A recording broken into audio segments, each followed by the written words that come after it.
Welcome back, Shalligators, and welcome to Shallentine's Day. That's right!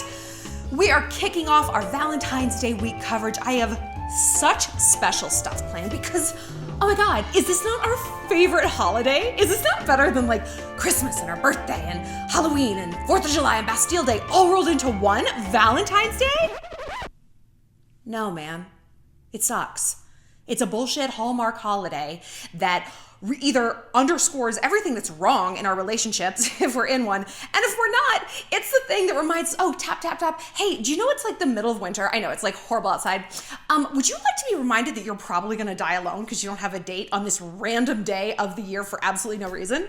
Would you like to be reminded of that? Oh, okay, great. I'm here. I'm Valentine's Day. Yay!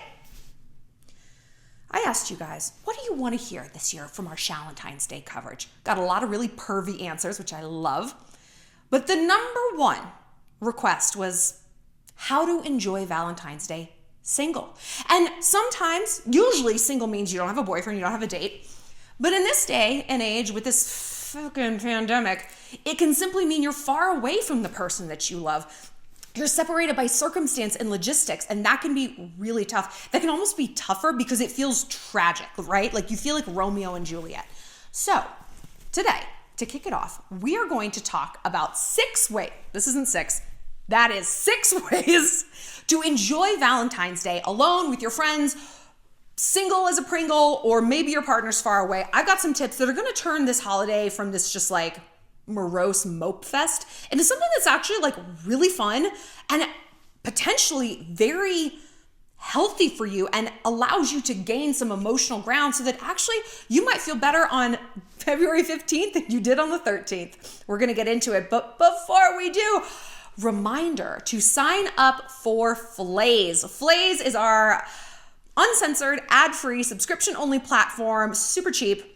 And it's where we're going to be doing the majority of the Shallentine's Day content. That's a little spicy. We're going to be doing videos here on YouTube. So let's talk Valentine's Day. That sucks. I was saying to my friends the other day, because we're having a Galentine's Day party this year. I'm so excited. I've never had a Galentine's Day party. And I was like, are you sure you guys don't want to like be with your husbands? And they're like, no, why? No, I don't want to be with my husband. I'm with him every day. And they're like, what are we going to do? Go to dinner? Oh. And then what do we do? Talk about the kids, talk about taxes. We talk about all the shit we talk about at home. Only it's really hard to get a reservation. I have to put on tight, uncomfortable Spanx. It's like, oh, we have to eat a big dinner and then I'm expected to put out, even though I just had like a lobster and 6 appetizers. Just no, thank you. And these are people who are like happily married, right? And I was like, you know who Valentine's Day is for? People who've been dating for 6 months. Not 3 months, because they're like, is this my Valentine? What do I get him? It's just you're a ball of stress and questions. It's not for people who've been dating a year. They're like, okay, I mean, I love you. I'm like still into you, but like going out to dinner, and now there's all these expectations. Cause like, Kyle, you should know what I like. You should know the roses. You should know. 6 months though, you're like, everything's fine. Oh my God, I'm still so excited to sleep with him. And that's okay that he got me carnations and I literally hate them. You're just still in this like rosy honeymoon glow. Valentine's Day exists only for 6-monthers. Everyone else on one side or the other hates it. Truly, the worst Valentine's Days I've had are when I'm in a relationship because the bar is just so impossibly high. I remember my college professor, it was a psych class, he's like, if you give a woman flowers on like February 12th, she's delighted. Oh my gosh, he's just planning ahead. Or she's just surprised. She's like, oh, flowers for no reason. You give a woman flowers on February 14th, she's like, good. Actually, not good. I hate these fucking flowers. What are those baby's breath? And I hate that vase. She might not say it out loud, but that's what she's thinking because the bar is so high. We're comparing ourselves to everyone else in our office. It's just a disaster. I remember one year, this was like kind of the best, one of the best and the worst Valentine's Days. My boyfriend like didn't make reservations anywhere, and to the surprise of literally no human female, we couldn't get a table anywhere. And so we were like walking around New York City. I, of course, was like super dressed up, huge heels. I had these red thigh-high boots that they're meant to like fuck in and stand it. They are not meant to walk in. Like they are not a load-bearing structure. They're by Steve Madden. They're actually really dope, but they are impossible. And so I was just getting like angrier and angrier because we were walking and it was raining. walking around looking for a place. We ended up at some little Greek place, which was good, but I was so like mad that there were no plans, right? And I even said, I was like, you know, it would be so much more convenient if like Valentine's Day fell on the same date every year so that guys could plan ahead. Oh, wait, it does. Anyway, and I was just like mad as a wet hen the whole time. He's like, I'm sorry. So I was just like, the bar is high, you know, and you want it to be perfect. You want to brag. You want to go into the office the next day and be like, and there was a limo and I didn't have to walk in my stupid fuck me boots and and we had the this and the cake and you want to be able to flex on that because we're public people. We're social creatures. That's natural. So that was like kind of why it was the worst Valentine's Day, but then it became sort of the best because we were at dinner and he's like, do you want your present now? And I'm like, I don't know, dude. I guess. Whatever. What the fuck is it going to be? A Russell Stover, like a Whitman sampler? Save it. He slid a stack of ones, like $300 in ones across the table. And I'm like, what is this? He's like, I didn't plan dinner well. Big fail on that.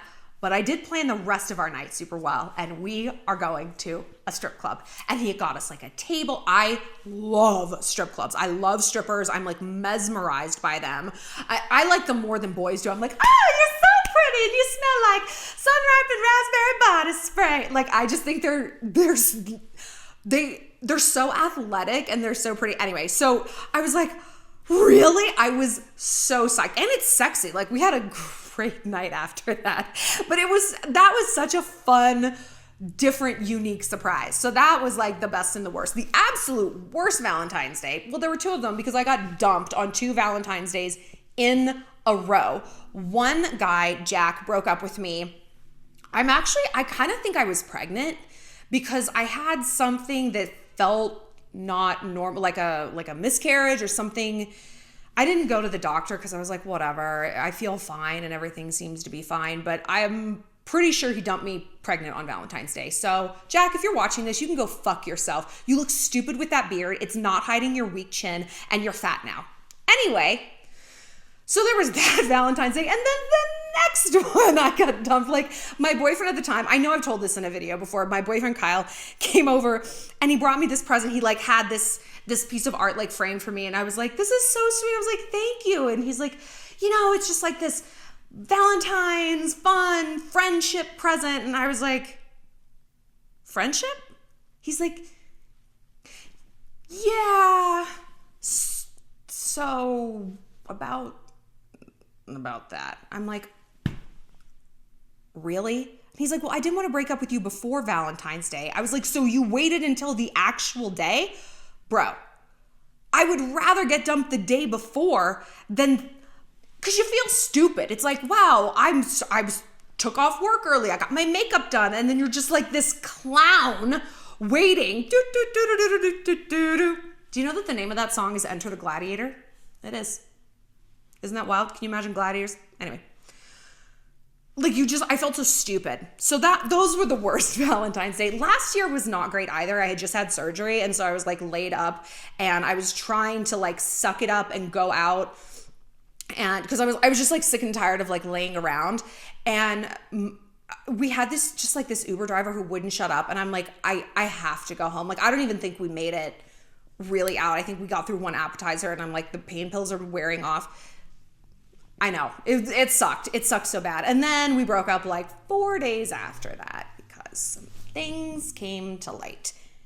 Anyway, the point is, Valentine's Day, not the best. But that doesn't mean it has to be the worst, okay? So let's go through 6 things we can do to make this holiday not even better or bearable, but like, hello, actually fun.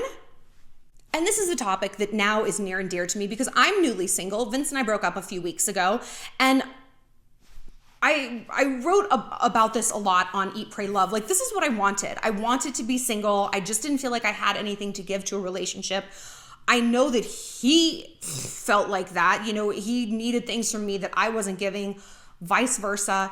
And I'm like, I literally just want to be by myself. And this is kind of the first time in my life that I'm not trying to just run out and get on Tinder and call up an ex and booty call this person and just kind of like pave over my feelings. I'm just letting myself be with myself. And it's not always great. Sometimes it's like really boring and I feel lonely and all the things that we feel. But for the most part, like it's so much less bothered. Just to only have myself to worry about truly is so luxurious. I talk a lot about how I'd like to travel alone. Not all the time, but every once in a while, a little weekend trip by myself is just the height of luxury because I can do whatever I want. And it's like, this is living. I'm living my life. And so I'm trying to incorporate that into my life now because, obviously travel isn't super possible, but moreover, like we have to live our life in a way that prioritizes being comfortable with ourselves and only ourselves. So ladies, I am right there with you. So I kind of made my own internal list of ways to make Valentine's Day better by myself. So this is what I'm going to be doing. And this is what I want you guys to be doing too. Oh, if you guys are part of the Shalligator Reddit thread, there's like a Galentine's Day Zoom call on the 13th that like all you guys are gonna do, head on over there. It looks super fun. There's like 2,500 people on that Reddit. It's so sweet because you guys post like your triumphs. I got into this school, I'm having a baby, and I finally broke up with this fuckboy. You ask each other for advice. It's great. I lurk it. It's because I love to see you guys talk to each other and make friends. It's so cute. Okay. Number 1. This is the number 1 way to make Valentine's Day better. Sit your friends down. Pick like 2 of your best friends, right? You don't want it to be a huge group. I'll tell you what. And say single girls, obviously, and be like, okay, when you think about, I'm single on Valentine's Day, what stands out to you as the thing you don't get to do now? And let's say Kristen is like, I don't get to go out to a nice dinner. I just don't. Like, I always like to go out with my boyfriend. We'd like order a nice bottle of wine. We'd have appetizers and like we would go someplace we've never been before, someplace fancy. Okay. Diane, what's yours? She's like, no one's going to get me anything. Like I'm going to be in class or I'm going to be at the office. I'm going to be watching all these flowers getting delivered in candygrams. And I know nothing is going to come from me. No chocolates, no flowers, nothing. Even though they're cheesy. I mean, come on. And maybe yours is no one's going to cuddle me. Like I just, you just kind of want to like smoosh up with someone who loves you. Okay? These are 3 very valid reasons why it kind of sucks to be single on Valentine's Day. So you guys do those things for each other. You do those things for each other. You all go out to dinner with Kristen. You go to a nice place. You get all nice and dressed up. There's this like fallacy. Well, the Golden Girls did it. There was an episode about this, how they thought it was pathetic to go out to dinner by themselves, like just with each other on Valentine's Day. And it's not. Who in their right mind looks at a group of girls having fun, being independent, ordering the shrimp cocktail appetizer, getting that nice bottle of Cabernet, and was like, what a bunch of fucking losers. You know who says that? Dorks in relationship who are hating their relationship. That's who says it. Other single people are like, hey, I'm happy for you. People in healthy relationships are like, hey, I'm happy for you. You're happy, we're all happy. Great. Different strokes for different folks. Sometimes it's your season to be in a relationship. Sometimes it's your season to be single. There's something to embrace in every season, right? Whether it's a literal season, winter versus summer, or your emotional seasons. Only people who are miserable themselves hate your happiness. It's like I always say, no one above you is coming for you. No one emotionally higher, no one who's on a high emotional plane, a high financial plane, a high achievement career plane, no one is gonna look around and shit on you for doing the absolute best you can. Only miserable people are gonna do that. So why do you care what they think? Get bent, Carol at Applebee's. So be these things for each other. Get Diane flowers. Someone get her chocolate. Send her a candygram at school. Pitch in and send her flowers at work. Doesn't have to be huge. It's something that shows her she is loved, she is special, she is a priority. And isn't that what we think a relationship should give to us? Ideally it does, but not always. And when your girlfriends pull up for you, is it not the best? Is it not the best feeling in the world? It's so much better than boy love, honestly. Because who decided that man love is the only love. And speaking of that, say your thing is you don't get cuddled. Okay, this is how the day's gonna go. Y'all are gonna pitch in and send Diane some flowers at work. Then you're all gonna get dressed up and you're gonna go out to dinner, and Kristen's gonna pick the place. It's gonna be a fancy place she's wanted to go. That's what you're gonna do. Then you're gonna come back to your house. You're gonna put on Bride Wars or whatever, and you're all gonna have a cuddle puddle on the couch. You're gonna get a bunch of pillows, bunch of blankets, bunch of snacks, and you're just gonna cuddle and smoosh with each other. One of my friends gave me a hickey the other day. Like, we were just wrestling around on my birthday. She's a tiny thing, but she's strong. I was like, thank God I'm single, because Vince would have looked at that and like lost his mind. Like, no one's gonna believe, like, what are your girlfriends gave you a hickey? But I was like, I didn't mind that. I feel reborn. I just needed a little like physical affection. Turns out it didn't matter who it was from, you know? But sometimes just cuddling with your girlfriends and getting hugs, hey, what's wrong with that? Isn't that fantastic? If your friends have a dog or a kitten, bring them over. Have that physical affection. It's not like you guys gotta sit around and finger blast each other, get weird. Girl love is great love. And man love is usually overrated. So that's number one. That's the first thing you're gonna do. The second thing you're gonna do, if this is possible in your area, you're gonna go out to a bar. This is one of my friends, my friend Julie, this is her life hack. She's like, oh, when I was single, I would always go out on Valentine's Day, no matter what day of the week it was, always. Because you know every guy out is single.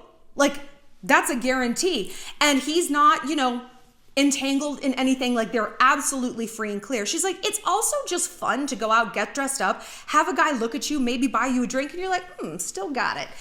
And it underscores like, hey, it's fun to be single. It's fun to be able to go wherever you want, flirt with who you want, leave the fun at the bar, take the fun home with you, girl. It doesn't matter.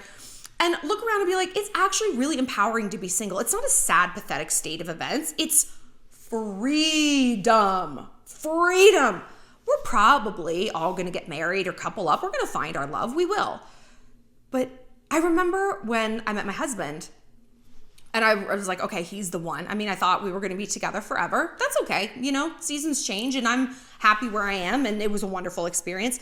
But I remember saying to my friends, I was like, I just wish, I don't know. I mean, I'm glad I'm not single, but now that I'm really not, now that I never will be again, I just kind of wish I'd slept with more people. And they're like, there are no more people. You slept with all the people. There's no more people. Shallon, you did it. You did the whole single girl thing. You can move into this new phase of your life now. But that's true. Like, I was like the single girl. Like, I was the Carrie Bradshaw in so many different ways.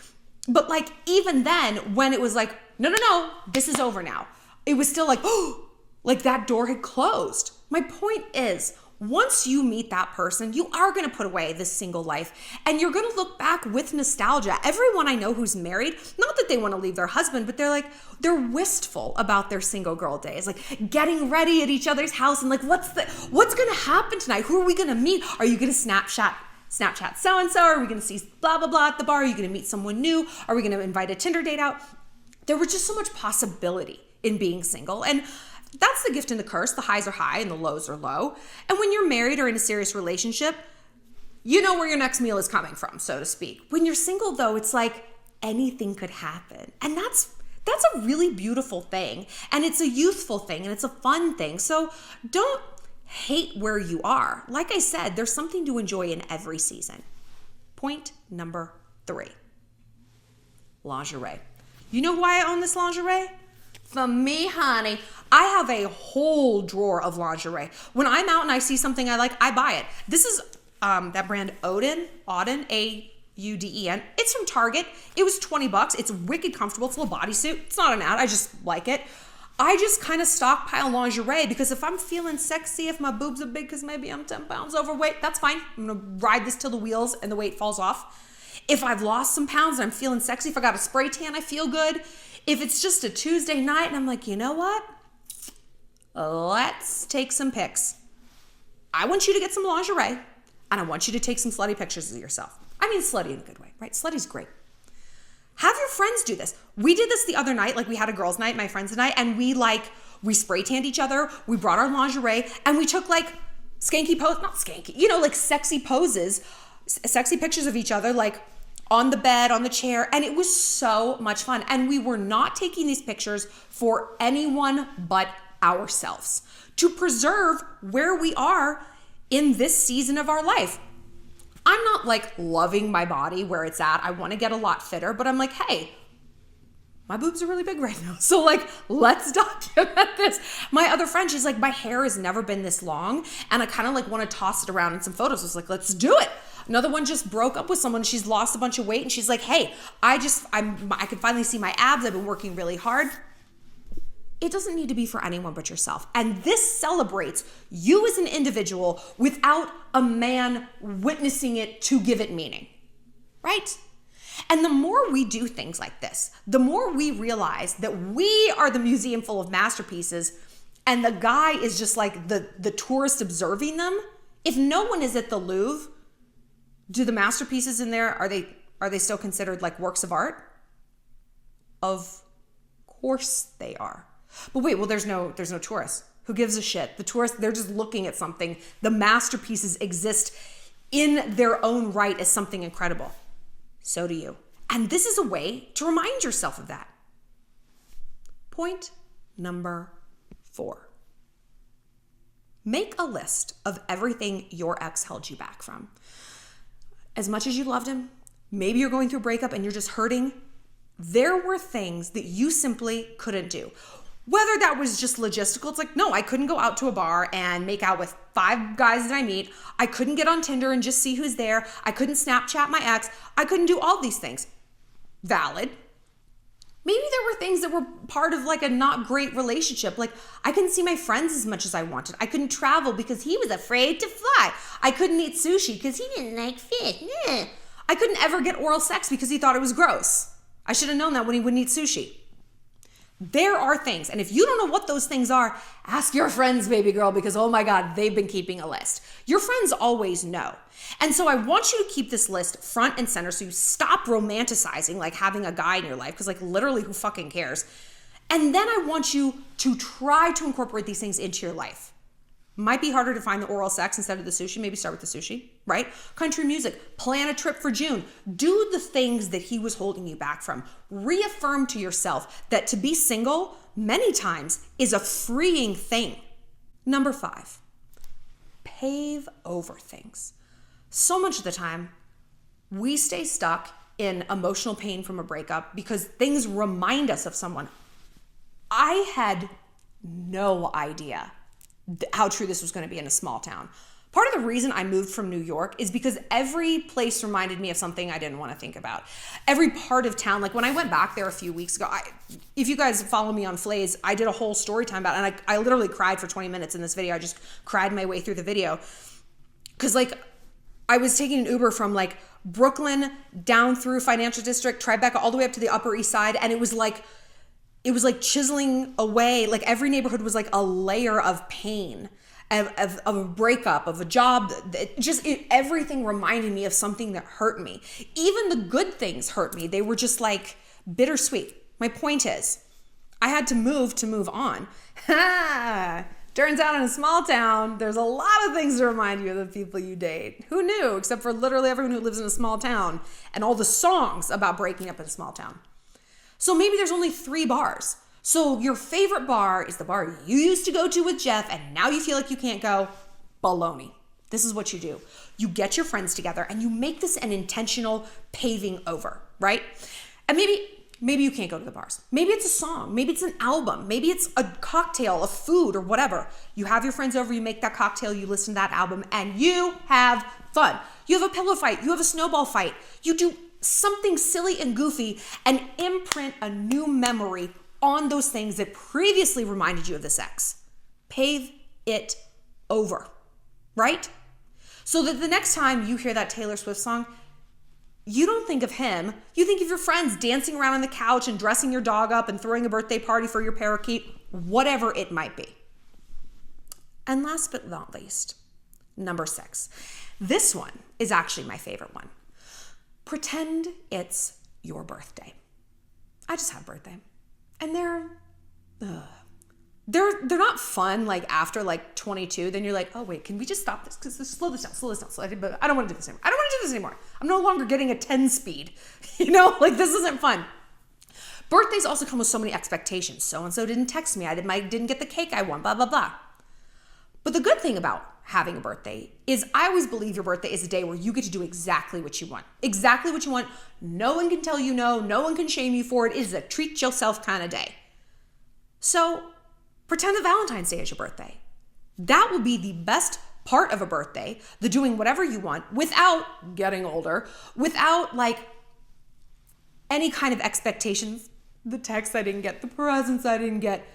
Just a day to do whatever you want. You know what I do every year on my birthday?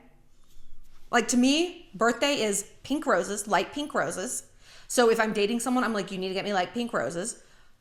Or I just buy them myself. But I have to have my birthday cake. It's white cake with pink and white frosting. That's what it has to be. And I eat it with my hands sitting on the floor. Like, I cut myself a piece, but for some reason, I just have to eat it on the floor with my hands. It feels indulgent and like childlike and just sort of like bacchanalian. And I'm like, that's it. That's what I do on my birthday. And I like it. So I'm going to do that on Valentine's Day too. I'm going to go out and get myself a piece of cake. I'm going to commission a cake. I'm going to like wear a little crown if I want to. I'm going to get a massage. I'm going to sleep in. I'm going to watch all the stupid movies that I like. I am going to use that day just for me. Just for me, to please myself. And you know what? You're going to realize that when we please ourselves, it is so much better than when we expect a man to. I mean, even sexually. You know. I mean, yeah, it doesn't replace sex. It's like, you don't have sex for the orgasm. We can give that to ourselves in 30 seconds, right? We have sex to like the connection, to feel the weight of the man on top of us and all this stuff. But if we boil it down, kind of works better, So run with that vibe. Run with it to the ends of the earth and focus on doing things that just make you happy, and remind yourself that your happiness is not predicated on a guy. You're not just waiting there like a sim, waiting to be activated until a man comes into your life and like anoints you with validation that, oh, you've been seen, you've been accepted, you are now worthy because a dude named Chad at a bar decided to have sex with you and call you his girlfriend. I don't think so. I'm not waiting around for that. And when I liberated myself from that idea of like, I don't have an identity until a guy loves me, ironically, well, first of all, I was so much happier because then it's like I gave myself the permission to make myself happy, to eat my cake on the floor with my hands, and like as a giant metaphor. And because that made me happy, ironically, I became so much more magnetic to guys because I became a savage. I became absolutely ruthless. Like, I don't need you. I want you and I like you, but I don't need you. So if you act up, if you insult me, if you don't actually give me what I need, bye. You're a chocolate cake with like lemon curd, which is a gross combination that I have to eat with a fork at a table. No. I don't think so. I want to know your status this Shallentine's Day. Are you single and ready to mingle? Are you missing someone? Are you freshly single and it's miserable? Have you like been single for so long because of quarantine? You're like, my eyes are crossing. I don't even remember what sex is. We've all been in all of these places. But this Valentine's Day, please don't look at it like this metric of value, of this mark of worthiness. There's going to be years where you have someone in your life, and there's going to be years when you don't.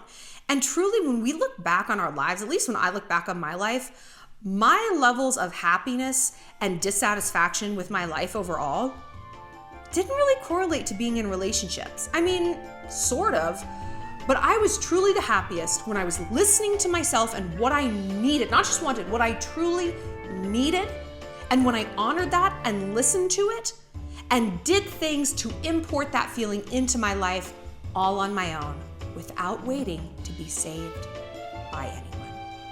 Come back tomorrow. We've got some more Shallentine's Day coverage, my easy date ideas, and also head on over to Flay's, like I said, for some sexy Q&As. Gnarly stuff. No prudes allowed. I'll see you later, Shalligators. Happy Shallentine's Day.